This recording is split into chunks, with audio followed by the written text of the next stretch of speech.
Bonjour et bienvenue dans cette première vidéo de la série consacrée à l'apprentissage de GSAP, donc GreenSock Animation Platform, aussi connu sous le nom de TwinMax. C'était le nom historique de la librairie. Donc c'est une très vieille librairie puisqu'en fait elle était faite à la base pour faire du Flash, donc ça date un peu.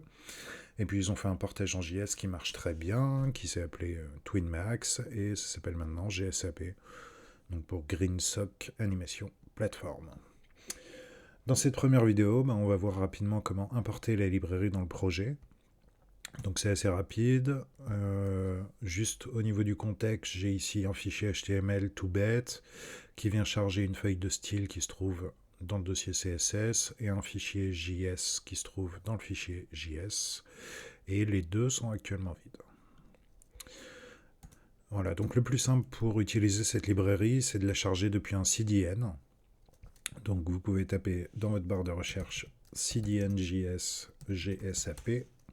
Voilà. Google la trouve directement. Donc là j'utilise la version Major 3, donc c'est la 3.6.0 au moment où j'enregistre. Donc je vais copier directement le tag script, donc c'est le deuxième petit icône.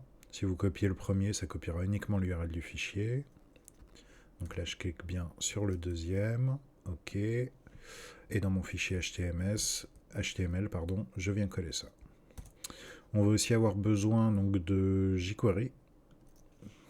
Donc pendant que je suis sur le site de CDN.js, je le récupère. Voilà. Donc comme toute librairie, on peut ou la charger depuis un CDN, ce qui est la façon la plus simple de faire, ou enregistrer le fichier dans ses dossiers locaux. Et donc si vous préférez avoir la librairie en local, que ce soit pour jQuery ou TwinMax, cliquez simplement sur copier l'URL, collez l'URL dans votre barre d'URL de navigateur, vous validez, et donc là vous avez le fichier JS. Si vous faites un POM-S ou CTRL-S, vous pouvez l'enregistrer où vous voulez sur votre ordi. La seule chose qui change, c'est que du coup, il faut faire un tag script comme ça, avec ici le chemin de la librairie relatif à la position de votre fichier HTML et du fichier JS à charger. Voilà, donc là on a importé tout ce qu'il nous faut pour commencer à travailler. Donc je vous donne rendez-vous dans la prochaine vidéo où on va voir comment animer des choses avec cette super librairie.